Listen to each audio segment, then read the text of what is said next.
Suzanne Wells with the Capitol Hill Public School Parents Organization is going to have our first question. Thank you, Kathy. Today, 58% of the students in DC attend DC public schools and 42% attend public charter schools.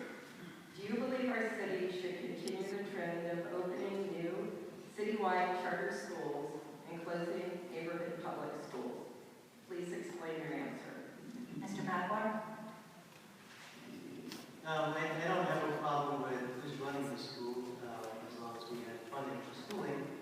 That's the primary goal. So if we focus on the goals, then as long as we're achieving those goals, I don't have an issue with how we're getting there. There are better ways and worse ways. So one of the things I do want to do with regards to school is to move some of the money that comes into central administration. It's $30,000 per people. And it's kind of this way, so it wasn't, that figure wasn't revealed to us until quite recently. The Census Bureau has come out and stated that we're spending $30,000 per people. A lot of that money is getting caught up in central administration. So this is being done in several states today, where student-based funding goes to the school, it follows the student, and is then going to provide greater autonomy at the level of the school, the principal, and basically better local control over that school. Mr. Thompson? Our first priority has to be to make sure that we have strong, traditional public schools. That's got to be our first priority, to make sure that the experience that our students are getting in Brentwood and Warren is rivaling any other school in the ward. Parents want that. Parents deserve that. But for some of our parents, when we're talking about school reform and school options, it's not in the macro. It's about their child. It's about the educational opportunity for their children. And in some cases, our public schools aren't acceptable options for some of our parents. They want the option to send their kids to charter schools. What we've got to make sure we have is appropriate budgeting, parents in our budget, and proper oversight. We can't have a situation like we have at options, where it's the parents, it's the children that are ultimately suffering, and it's the adults that are going wrong. So let's make sure that our first priority is to have strong traditional public schools. We saw in the Washington Post yesterday that 20% of the kids that are inbound for LA are choosing to go there, or parents are choosing to send their kids there. Well, that doesn't send a strong signal that we've got a strong traditional public school for LA County. And only about 40% are doing the same for Stuart Hobson and Jefferson. So these are the challenges we're facing. Parents want options. We've got to make sure we provide those options. Our first choice and our first priority has to be strong traditional public schools. But we've also got to recognize that parents still want those options. Thank you, Mr. Thompson. To answer your question, no, I don't want to see public schools closed. When I look at the way that our system works right now, to me there is no worse example than what we experienced with Stuart Hobson and when Basis opened up. We had two systems that couldn't speak to each other, two systems that couldn't coordinate, two systems that couldn't get their act together. And so what you had was about 40 families that enrolled with the Stuart Hobson and enrolled in Basis. And when opening day came, 40 families decided Basis was the right choice for their family. Because they couldn't speak to each other, Stuart Hobson's budget and their school was decimated. Every single classroom impacted by that. Because we didn't have a system that could speak to each other, and Stuart Hobson didn't know those 40 families were choosing to go to Basis. On the council side, we have a role to play in help fixing that problem, and as a council member, I have a role to be able to listen, to be able to advocate, and then be able to find solutions.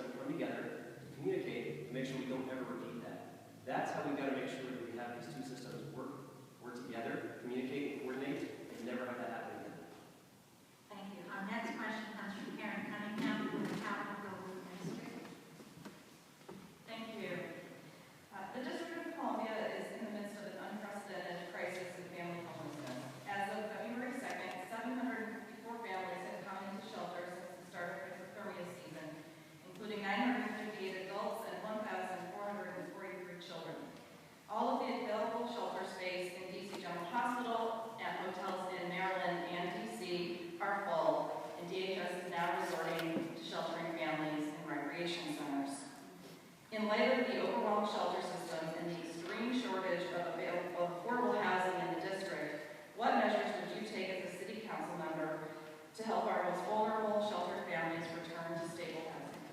Okay, we'll start with Mr. Thomas, and then we can give you a break. You can have 2 minutes on this. The challenges that we're facing with our homeless problem right now didn't happen overnight. It happened after years of neglect. Years of neglect at a lot of levels, and lots of people are responsible for it.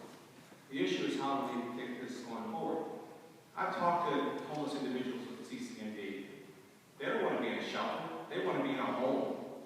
They want to be in a home. Our first priority is to be to get those individuals into homes, making sure that we have funded enough programs, making sure that we provided the rental assistance programs necessary so that people can get in homes, making sure that the people are homeless a lot of times because they don't have jobs, making sure that we're providing real job opportunities so that people, again, don't find themselves in the situation to begin with. In addition to that, we've got to increase our mental health services. These are some of the steps that we need to be prepared to take. Again, people don't want to be in shelters. They want to be in homes. Thank you, Mr. Allen. There's absolutely nothing respectful or dignified about sleeping in DC General or on the floor of our center. It's not humane and it doesn't match the values of our city. But to be able to address this, we need to have specifics and we need to have solutions. I've been incredibly frustrated at this administration's decision to really walk away from what's called the Housing First strategy. Housing First is a way that we get chronically homeless individuals and families and put them into housing. It is next to impossible for a city to be able to address, or social workers to be able to address, mental health issues, addiction issues, child care issues, job training skills. When you go into a shelter at 7 o'clock at night, and you kick back out at 7 in the morning. Housing First is a solution that makes sure we put a roof over their head, make sure that family has a place where they know and have confidence that they can return and stay during the day. And then we can have the wraparound services that go to make sure that we're treating that addiction, we're treating that mental health, we're making sure we help that family get back on their feet, and help make sure we return them to stable housing. It goes a lot more than just waiting until someone's homeless, to be able to address it like Housing First. Local rent supplements, ERAP. A lot of these programs have to be funded in a very serious and meaningful way. This is what helps keep individuals and families from slipping off the margin and falling into homelessness. So it is not just about how we deal with a family who's found themselves in DC General or in a rec center. We've got to make sure that we stop that from happening in the future as well. Thank you. Thank you, Mr. Badhwar. So there are, as far as I understand, there are 2 types of homeless people. There are the hardcore homeless who simply don't want shelter. They don't use shelters. And sometimes they die. And I was talking to somebody about this, and I think this is a very tough dilemma. Do you force them into treatment or not? And my general sense there is you don't force them into treatment. You try to provide treatment where you can. And I can see that as a debate here. But let's move on to those who live in shelters and who seek shelters and they're not mentally disabled in some excessive way. I think it's a multifaceted solution. It's not just one thing, right? And none of these are perfect by themselves. So one of the things we've done is encumber our ability as a society to simply rent out places. As we have more demand for housing here, the prices go up. And when I first moved to DC, you didn't need a business license. You didn't need lengthy tax forms to fill out.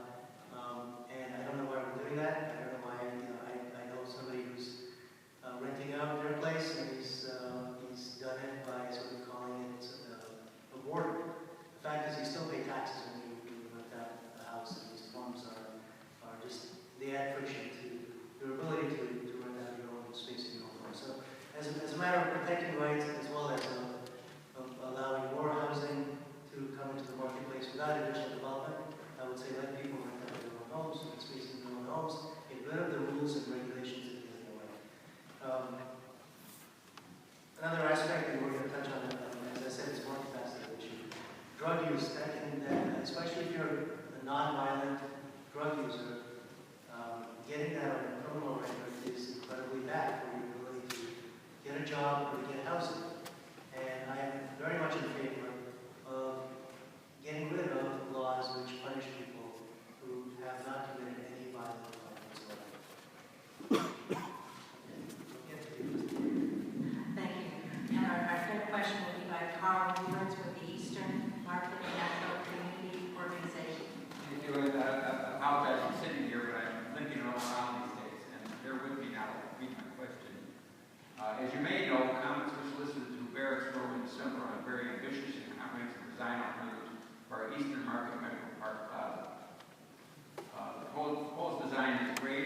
process of committee involvement so far is very impressive, but we know from a very rough, confusing, and incomplete experience with the Hine project, and we all know about the Hine project development.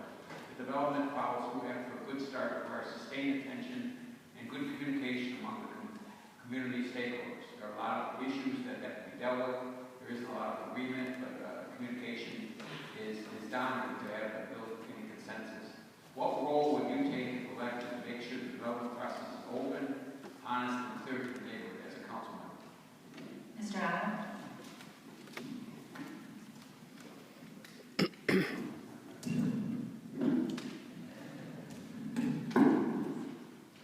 First, I'll get a mic first. What you're describing is exactly the role of what a councilor should play. Excuse me. Having an open and transparent process is critical. And as we look at that space, I think that we do have opportunity. Anytime you've got neighbors that have banded together to essentially create their own playground on open space, I don't necessarily need a study to tell me that that's a great place for a playground. But what we do need to do is have that type of process, have that conversation that brings residents, brings the businesses, brings the broader community together to look at what the plan is, what are the resources that we can bring, and then what are the different jurisdictions between Metro, between DDOT and the roadway, and between park spaces, to really come up with an innovative and creative idea to be able to use that space. I think that's an appropriate type of role for a council member to help shepherd that together, to help bring those different parties together, and try to build towards consensus.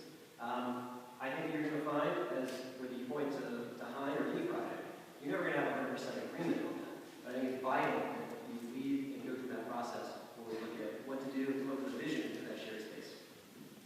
Thank you. Mr. Badhwar? So I can only agree with the fact that there should be an open and transparent process. I have not, since I'm not a professional politician, I have not been involved in a lot of the neighborhood meetings, so all I can do is agree with the fact that we need to make sure all this is heard. And as far as I know, there have been a number of meetings on Hine. I think there's some contention over the height of the building.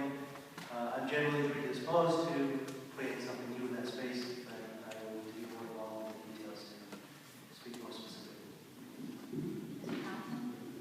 Mr. Council Member, absolutely. We're going to make sure we have an open and transparent process, but it needs to be so much more than that. I'm going to be your council member that listens. We've got to make sure we're working towards solutions that everyone can live with. And that's not what we got with our last major project, and you will understand it. Let's have an open and transparent process. Let's listen to the input that's coming from residents. Let's make sure it's taken into account in a meaningful way, that we have pre-made decisions before we actually walk into the room. That's what we need to do. While we're at it, let's make sure, again, we've got spaces for car sharing, spaces for bike sharing, spaces for bike racks. Let's make sure, again, we've got playgrounds and places for kids to play. Let's make it a functional space, but we really have to make sure, first and foremost, as your council member, I'm going to be a leader that listens to your concerns. And like Charles said, you're right, you can't service everyone. 20 years of experience is totally one thing. You can't make everyone happy. But what you can do is work towards a solution. Work towards a solution so that people understand and people can live with whatever you've done. You minimize the folks that are on the downside of this decision, and you try to make sure that folks that are on the upside of it feel like that it's a good decision overall. Thank you. If you'd like to ask a question, you can come up to the microphone up here, or we can have a microphone come to you.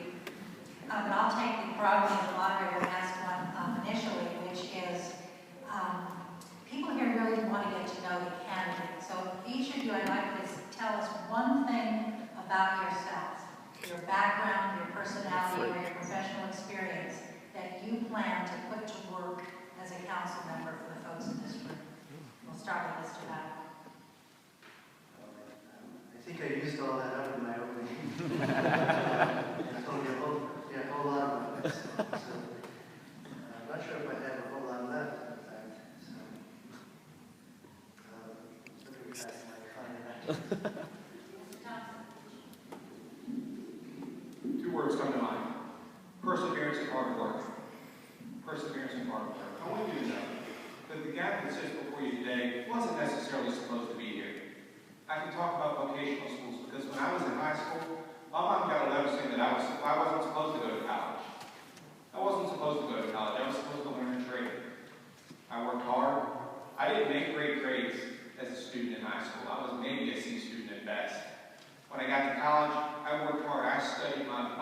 day and night. I worked hard to make sure that I can get there. When I found out that I was actually going to get a chance to go to Harvard for graduate school, I just fell out of my lap. My wife can tell you that she was more surprised than I was. That happened because of hard work and perseverance. I want you all to see it. I'm opening my soul here. And that's not to be political. I understand this is a campaign. But what you see is what you get. I've said this in meet and greets many times. You got to work hard. I'm no stranger to working 12, 16, 18-hour days. That's what you do in this type of work. You're working for you all. And it's hard sometimes. But you've got to be committed. You've got to be willing to persevere through it. That's what you're going to get. I'm not going to spend a lot of time. You all heard these excuses for it. I know I'm in a house of worship. I'm not going to send a lot of sunshine at you. I'm going to make sure that I shoot you straight. You like that? I'm going to shoot you straight, and you don't want sunshine in your way, right? So I'm going to shoot you straight. I'm going to tell you, I'm going to be honest with you, I'm going to level with you. But I promise you, I'm going to work hard and I'm going to persevere for you. Mr. Allen.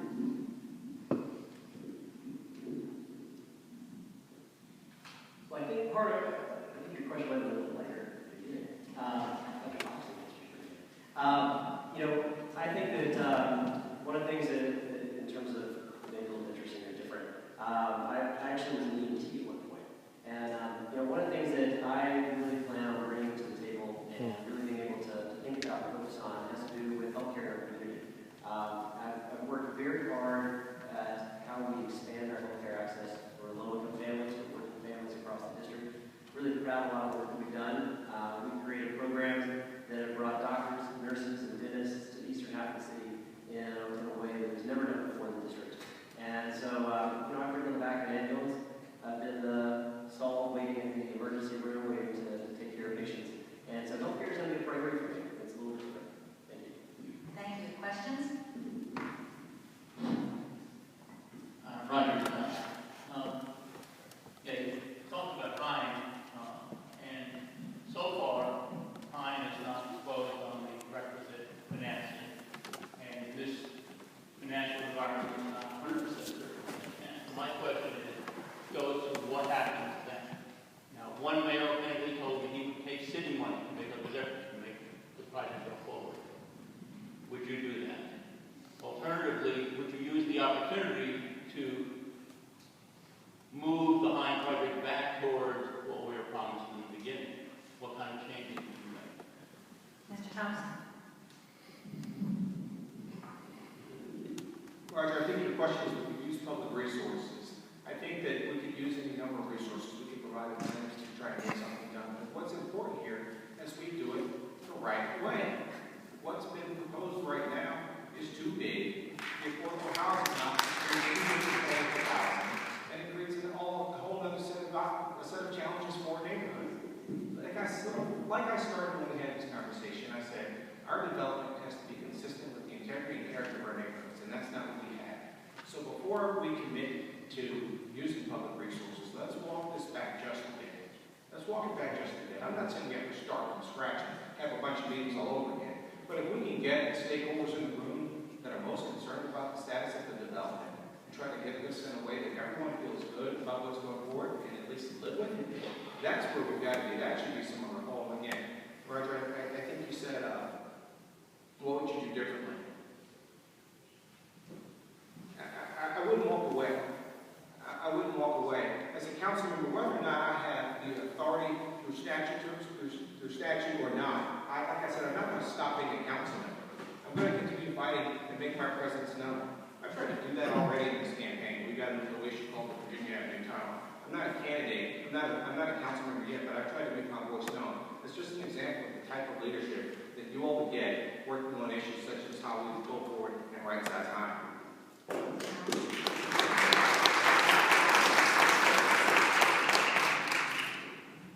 Well, the question about putting city money or city resources into it, we already are. It's public land, and we are putting incredible amounts of city resources into this. And I think that's part of what we want to be able to do and always use public land, public resources, to be able to bring back amenities into a neighborhood. When we talk about affordable housing, when we talk about other city amenities that are going to be created, those are public resources. I view them as public resources. They're being put into a project. So absolutely, we're gonna continue to push on that and to make that become a reality and get the city resources that are already in the project, I believe. In terms of, do I think we should start over? I don't. I don't believe that we should start over. I believe that we have a process that has been exhaustive. It's been long. It's been groundbreaking in some ways. For the first time ever, we have a construction management agreement built into a zoning order. That's a good thing. It's a very good thing. Frankly, it's what we should have for every single major project. So make sure we have something like that to encourage and work with our community and our residents to have something like that in every major project, because it impacts our residents in very real, meaningful ways. So we're going to continue working on it, but I'm very proud of some of the work that we've got in there of having something like that type of agreement that's going to help protect residents. Mr. Badhwar? Yeah, pretty short and sweet answer to the question. No corporate welfare, no public funds given for private development. That doesn't mean, of course, that public land should not be leased out or sold, but I don't want to see taxpayer money going to subsidize the business. I think that's one of the primary sources of politicians sort of getting in trouble. It's not where they get the money from, it's how they spend the money, how do they disperse the funds. Because that's who ends up supporting them in elections. So I think it's very important to stay away from corporate welfare. Another question? Hi, my name is Dan Castro. My question is to Charles and Dale. You both alluded to the importance of affordable housing. So what policy levers would you have as a member of council to actually make that happen? And to be specific, affordable housing so that low-wage workers who live in our community, work in our community, can afford to live here without paying 100% of their income to it. Mr. Allen? I think it's critically important, and I think there are very important and meaningful ways that on the council you can actually influence and make positive change on this. The first is going to be through budget. I think that what I want to push for is to make sure that we're funding the Housing Production Trust Fund in a very real, meaningful, significant way, year in and year out. Tying into the deemed degradation tax that goes up and down the limbs of the market is not the right way to do it. It should be built into the baseline budget. It should be real. I think it should be $100 million a year. I think we need to give the market stability, predictability about the type of funding and commitment we as a city are making in creating affordable housing. We also need your policy moves. You know, I think we can come back and have a conversation around inclusionary zoning. Figure out what's working with it and what's not working with it. Using inclusionary zoning right now means we're using a very market-based approach. So part of what that means is when we put a new building up, and all we're doing is, you know, Martin says, build 500 square foot micro units, well, then we're going to end up with 500 square foot micro units of affordable housing. That's not working the way it's intended to do. And so I think that's a conversation that we can have. And as a council member, I want to be able to bring everyone to the table and figure out how do we write those changes and make the changes. So the inclusionary zoning has a lot more nuance to it. It has a way that we're creating affordable housing. We're doing so in a way that serves different needs for different stages of our life. There is a time when 500 square feet sounds like a great idea. There are times in my life when it does not. Thank you, Mr. Badhwar. So I touched on this earlier. We talked about reducing burdens on people renting out their own spaces, carriage houses, basements, room in the house. I think we should consider, this may not be politically popular, but consider easing height restrictions in some areas. I think we want a walkable city. It needs to be densely constructed. Commercial areas on the lower levels. And I think we can also get rid of some of the parking requirements for development. So that's getting off a tangent perhaps, but I'm very much in favor of getting rid of those requirements. I don't think central planners do a great job of deciding what kind of housing is needed, when, and where. I think we need to leave it up to people who have to make a living on that basis and make a decision on what kind of housing they think they can build to attract people to live in. For some of the issues we're talking about, the answer is going to be the same regardless of whether it's Charles or I talking. We absolutely have to make sure the Housing Production Trust Fund is funded and it's written into the baseline budget so we don't have to be subject to market whims. But we shouldn't stop there. There's no law that says we can't provide other incentives for developers to construct affordable housing because it has to mix a lot. We have to make sure that it's a good deal across the board. That's one of the things we've got to be prepared to do. It means that certainly with inclusionary zoning, we can't eyebrow our way into fixing our affordable housing challenges. On my block, I've got a neighbor who's a firefighter. He bought his home but he's done an awful lot of the renovation work on his own. We've got to come up with strategies so that our district residents and our district employees can live in the city in which they work, and that's one of the issues we're talking about. Let's come up with incentives. Let's come up with strategies. We used to have some strategies and incentives so that you could renovate homes, even with our existing housing stock. We can't stop there. So I would say that some of the issues we're going to be eye on. Increasing the production trust fund is one. Adjusting the inclusionary zoning is another. But we shouldn't stop there. We should come up with additional strategies to provide incentives for developers to actually build affordable housing. But that's only part of the story. When we start constructing affordable housing, we get to do something else. We get to make sure that district residents are part of the workforce to construct these houses. We also get to make sure that district residents, maybe some of the young folks who are going to graduate from Easton and Dunbar, and even Wilson, so to speak, can be a part of a job training program